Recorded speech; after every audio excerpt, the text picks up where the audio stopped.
لو أنزلنا هذا القرآن على جبل لرأيته خاشعا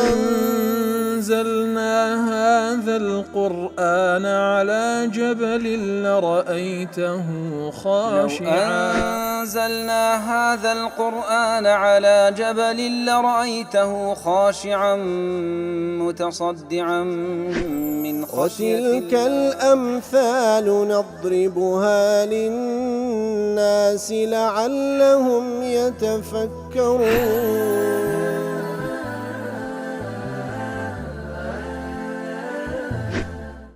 الحمد لله والصلاة والسلام على رسول الله وعلى آله وصحبه ومن والاه. السلام عليكم ورحمة الله.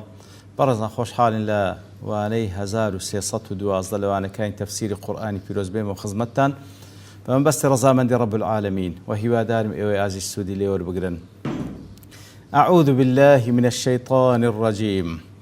بسم الله الرحمن الرحيم. حتى إذا استيأس الرسل وظنوا أنهم قد كذبوا جاءهم نصرنا فنجي من نشاء ولا يرد بأسنا عن القوم المجرمين. بلا خوش ويسنا وكلا واني رابج لخزمة دوات بيروزة دابوين كوا باز لا أو حالة شدتنا خوشيي كوا بسر پیغمبران داهاتي عليه الصلاة والسلام لو هم يشو آزار دور دريجي كوالا لين قوم كانيانو وروبرويان بويتو حتى يشتين حالتك حتى إذا استيأس الرسل كوالا واني رابردو باس ماكر أو حالة وكو لقول ابن عباس شات خوالي رازب وكو زانان الشيدة كانوا قولك ابن عباسيش وكو بشريك أوانش لقل أوي لقمي إيمان وكمال إيمان أو بري يقين وبوعد وعيد كان خوالي يقول بلام أوانج وكو بشريك لغاني حديث النفس وسوسيك بخيالنا ذات لو حالتيبه توشي يأسيك بوينة وظنوا أنهم قد كذبوا وقماني أوان لو بيدا بوكا دروان لقل كده إتر لو حالتيك وقمي ابتلاء جاءهم نصرنا فنجي من نشاء إتر نصرتي خواهي قولة هاتيو إنزا خواهي قولة أويك وويستي لسرب الله بيغمبران طبعا ويستي خواهي قولة لنزادبوني شيء بيغمبران وإيمان دارانا ولا يردوا بأسنا عن القوم المجرمين كواتا بوشيوي كوا زوربي زانان ليش دانو كواكو حالتك ووسوسيك بخالي عنداتيو بلام سرعان ما يضمحل أو حالته بخيران رويشته لو حالتيبو يأسيك ياخد قمانيشان لو فيدابو. ابن تيمية لمجموع فتاوى ضليل لا يمتنع على الأنبياء أن يظنوا شيئا فيكون الأمر بخلاف ما ظنوا. دليل ممتنع النية كوا مانع النية كوا بيغمبرانيش عليه الصلاة والسلام قماني كان هبوة لبوشتيك بلام قمانكيان خلافي بلام واقعا خلافي أو قمانيوان درتسوا فقد يظنون فيما وعدوه تعيينا وصفات أوان قماني لو فيدابوا ووعد كوابيان دراية بالتعيين لفلانكات وهلوا بوشي ويجدي ولا يكون كما ظنوا بلان بوشي ويني كوان قماني بيدبن فيأسون مما ظنوه في الوعد لا من تعيين الوعد كواتا اوان بو قماني كوا تصوري انك فلانكات دي بوشي ويدي لو وعدك يا خويا تحقيق دابي بلان بوشي وينا هاتي ولو كاتشناتي كوان تصوري ان كرديا يتر اوان يأسيان لقمانكي خويان بوا كوالا زي خوين بوا يأسيان لقمانكي خويان بوا كوا اوان تصوري انك مثلا لو في تاريخي بي بوشي ويج بي نصرتك بلان تمشادك لزيقاي قماني وان نبوا يتر يأسيان لقماني خويان بيدا او ها باز دكا. خطابي دل لأعلام الحديث يحتمل ان يقال احتمال واب قلت له انهم عند تطاول مدة البلاء عليهم وإبطاء نجز العدة عنهم وشدة مطالبة القوم إياهم بما كانوا يعيدونهم من النصرة كواتا لوانية لدواي أو كوا دور دريج بوتو زمن محنتك لسر خوان ولسر إيمان داران ووعدي خواي قورا هشتا لبوان جيب زينب بوبا وعدكي كوا بالنصر وعدي نصر بيداينا وهروها أواني إيمان شان بيهناينا زور التكليف على پیغمبرانیان کردیا عليه الصلاة والسلام ديكا وعدك يا خوي ديكا نصرت خوي جورا لەوانەیە لەو حاڵەتەی کەوا زۆر دوور درێژ بتۆ زەمەنی میحنەت و ئیماندارانی زۆر تەکلیفیان لە پێغەمبەرانێک کردەی کا وعدەی خوای گەورە لەو حاڵەتەی احتیمال هەیە دەخەلەتهم الریبە لەوانەیە ڕەیبەک و گومانێک بە خەیاڵیاندات وەکو شەک و گومانێک حتى توهموا أن الذي جاءهم من الوحي لعله كان حسبانا منهم ووهما ترى أوهاج لك دريته لوانية لبر شدة طول دور دريجي زماني محنتكو للاچ زور إيمان داران بابرين تكليفا كا وعدك يا إخوائي قولا لوانية پیغمبرکانیش حالتشان لو پیدا بی دبی او وعده كبيمان درا كإما بوحي تيجيشتينا وحي نبوبي فارتابوا بأنفسهم لو أنا شكش لخوي بيدابوا وظنوا عليها الغلط في تلقي ما ورد عليه من القول يترجماني وان بردي بخويان كغلطك شان هي للتلقي والقرتين أو وعده فيكون معنى الكذب في هذا متأولا على الغلط كواتا وظنوا أنهم قد كذبوا لردا أو كذبوا بمعنى غلط ده كواتا جماني لو بيدو كب أوان غلط تيجيشتنو حاضي بوين لوعد كان خواي جورا أوها نبوة ومرجع الأمور في هذا الباب أن الذي عرض من الريبة إنما ينصرف إلى الوسائط التي مقدماتها لا إلى نفس الوحي وأصله بعد حصول العلم به والله أعلم كواتا أوان يقينيان هيك وحيان لهاتيا بلام دلي لوانيا جمانشان لو دروس بي بحكم الشدة طول دور دريج محنتكو كإيمان داران زور تكليفان كان لوانيا شكتشان لو بيدا بيتن لو كوا أوان بغلطي حالي بوين أو هانبوك وحيان لهاتيا وحيان لهاتيا بلام أوان بغلطي حالي بوين لوانيا أو شكيان لو بيدا بي أو لا إمام بخاري بسند خوي لابن أبي مليكة جيرتو كوا ابن عباس خوي يقول لخوي باب رازب ده فرمي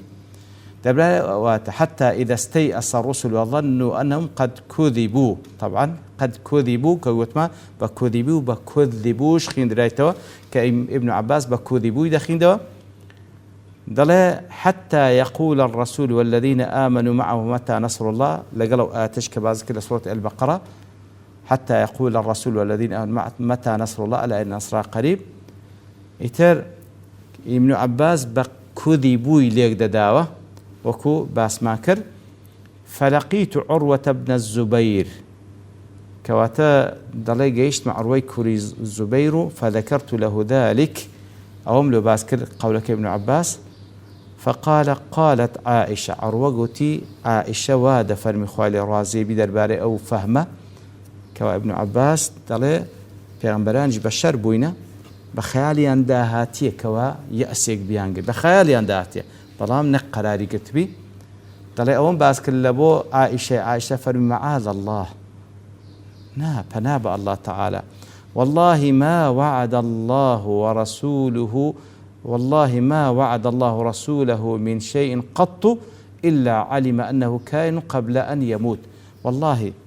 الله تعالى هر وعدش بپیغمبری دابي پیغمبران عليه الصلاة والسلام بيقين زانيتيان أو وعد زيبزيد بيش مردنيان ولكن لم يزل البلاء بالرسل بلام ابتلاك بابلين زوري خانتي وبردوان بولسات پیغمبران حتى خافوا أن يكون من معهم يكذبونهم كواتب أخويانا يقينيان هبوا أو وعد خواي قول زيبزيد بي بلام كاتك بلاو ابتلاو تاخكرنوا زوري خيانديا لوي ترساينا او ايمان داراني كلقليانا بدرويان بزانن او ايمان داراني كلقليانا بدرويان بزانن فكانت تقرأها وظنوا انهم قد كذبوا داك من عائشة بقراءة كذبوا مثقلة ديخين دو كواتوان لوي ترساينا كوا أتباع كانيان بدرويان بزانن دي كا وعدي كوا دلين وعد من بيدرا لا إخوة بس بيغمبران لوي ترساني كوا أتباع كانيان بدرويان بزانن كذبوا وهروها لرواياتيش كعيني بسندي إمام بخاري لعروي كوري زبير دجرته لعائشة خوالي رازيبي كاتك وبرسال لذلك حتى إذا استيأس الرسل قالت قلت أكذب أم كذبوا درباره وآتا كذبوا أم كذبوا قالت عائشة كذبوا بتجديد داخين قلت فقد استيقنوا أن قومهم كذبوهم كواتوان وتيقين أوان لو بيدا قوم كان أوانيا بدروزاني فما هو بالظن كواتوان يقينيا هبو قوم كان أوانيا بدروزاني أدي ظنك ليرتي قالت أجل لعمري لقد استيقنوا بذلك طبعا زور بي ظن لقرآن في رزم معناه يقين ده بله دايك مع عشاز دفرمي لعمري وتسوين دخوة أوان يقيني أنها بكوقع مكان أوانيا بدروزانيا فقلت لها وظنوا أنهم قد كذبوا قالت معاذ الله معاذ الله فناء الله تعالى لم تكن الرسل تظن ذلك بربها قد بيغمبران أو قمانيان بپروردگاريان نابن كوا الله تعالى وعدي خلاف بكالبوان معاذ الله معاذ الله قلت فما هذه الآية أدي آتكو قالت هم أتباع الرسل أو باز لشوين كوتي بيغمبران دكا الذين آمنوا بربهم وصدقوهم أوانيك إيمانيا بپروردگاريان هنا وهروها بيغمبرانيا براز زانية فطال عليهم البلاء واستأخر عنهم النصر بلاو تأخير نور سريان زوري خايان ديو نصرتي خواي قولة تأخير بوا حتى إذا استيأس الرسل ممن كذبهم من قومهم حتى يجتاو حدك بيغمبران مأيوز بون لقومك إخوان كأوانيا بدروزاني يتر مأيوز بون لإيمانيان وظنت الرسل أن أتباعهم قد كذبوهم حتى يجتاو حدي كوا بيغمبران قماني أوان برد كوا أواني إيمانشان فيه هنا أوانش بدروان دزانا جاءهم نصر الله عند ذاك لو حالتي أوزا نصرة خواهي قورة دي ابن حجر دليل فتح الباري خطابي دليل لا شك أن ابن عباس لا يجيز على الرسل أنها تكذب بالوحي بيقمان ابن عباس مقصد أوانية والعياذ بالله كوا بيغمبران وحي كبدروب زانا ولا شك في صدق المخبر هج شكو قمانيا النية لو كوا خبري بيداينا كوا وعد كان هموي حقه والمراد بالكذب الغلط لا حقة الكذب ما بس ليرا كذبوا يعني كذبوا ما بس ليرا كذبك بمعنى غلط دي نك حقة درو كما يقول قال كذبتك نفسك كبيد نفس الدرو اللي قلت نفس بغلط تيجي عندي قلت ويؤيد قراءة مجاهد وظنوا أنهم قد كذبوا بو قراءة شهاتية مجاهد دخلت وظنوا أنهم قد كذبوا أي غلطوا ويكون فاعل وظنوا الرسل يحتمل كواتا في غنبران واتا حديث النفس يعني بغلط أو يتيجيان دينا وحديث النفس وكو حديث النفس بغلط نكبة بمعنى كذب ضلي أزا ويؤيد ما رواه الطبري بأسانيد متنوع من طريق عمران بن الحارث وسعيد بن جبير وأبي الضحى وعلي بن طلحة والعوفي كلهم عن ابن عباس في هذه الآية قال أيس الرسل من إيمان قومهم إبيغمبران مأيوز بون لو إكوا قوم كانيان إيمانيان بيبينا قوم كانيان إيمانيان بيبينا وظن قومهم أن الرسل كذبوا قوم كانشان قماني وان لو إبيغمبران درويان لقال كذينا وقال السزمخشري إن صح هذا عن ابن عباس فقد أراد بالظن ما يخطر بالبال كواتا أو قول ابن عباس كباس للظن دكا وتأوي بخيال إنسان داده ويهجس في النفس من الوسوسة وحديث النفس على ما عليه البشرية كواتا ما بستي أو ابن عباس كوا وكو وسوسيك بخيال بيغمبران داهاتيه نقراري قرتبيتا وأما الظن وترجيح أحد الطرفين فلا يظن بالمسلم فضلا عن الرسول كواتا ظن بمعنى أوي كوا قمان بقوة بي لسر شككا كوا كذبوا دليو بلابو إيمان دارق لنا وشته فضلا لا بيغمبران كليان دوشته وقال أبو النصر القشيري ولا يبعد أن المراد خطر بقلب الرسل فصرفوه عن أنفسهم بخيال ينداهته بلامزو أو خطران لا برد لسر خيالو دلو درونيان أو المعنى قاربوا من الظن يعني وتبع معناه نزيق بنو ولا ظن وكذا بلغت المنزل إذا قربت منه جيشت ما فلان زيشت أنا جيشتي وتلير ده ظنية ومعناه كوا بابلين شك شي غالب بلسر مقابل كنا وتنزيق بو وقال الترمذي الحكيم وجهه أن الرسل كانت تخاف بعد أن وعدهم الله النصر أن يتخلف النصر كات پیغمبران دتسان ويكوا باش ويكوا خوي الوعدي بيدابون بنصر نصرك تأخير بي لا من تهمة بوعد الله نقل بروي كواوان شتشيان لا وعدي خوي قوره بل لتهمة النفوس أن تكون قد أحدثت حدثا ينقص ذلك الشرط لو إذا ترسان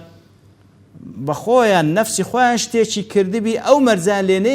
لينها تبتزي كوا خوي قوره وعده كان يتحقق كوا وعدي خوي قوره هموي مشروطة لو إذا ترسان كوا لنفسي خويا نقصانية كهبيتن أو شرطين لينها تزي كخوي قوره وعده كان لو زيب زيبك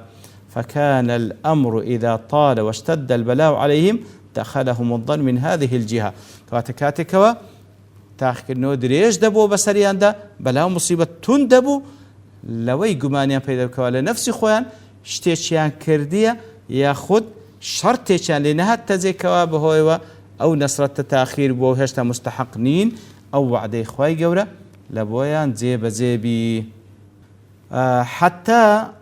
حتى إذا استيأس الرسل ظل متعلقة بمحذوف دل عليه الكلام أو حتى بيوستبا جمليك وحذف كراية باقي كلامك بلغير سري لأن حتى غاية لما قبلها حتى كذا حتى وتباس لغايتك ذكا كالدواء باز ذكا وليس في اللفظ ما يكون له غاية برام ليرة دا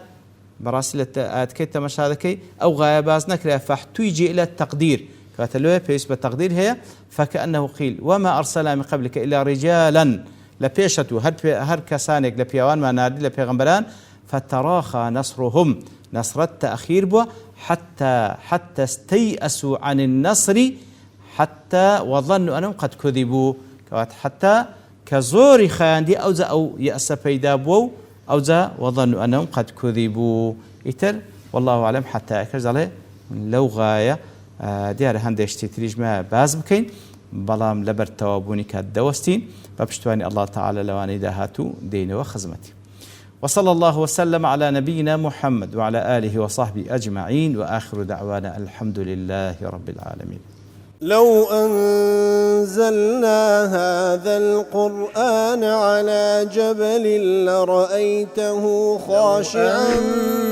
أنزلنا هذا القرآن على جبل لرأيته خاشعا أنزلنا هذا القرآن على جبل لرأيته خاشعا متصدعا من خشية الله وتلك الأمثال نضربها للناس لعلهم يتفكرون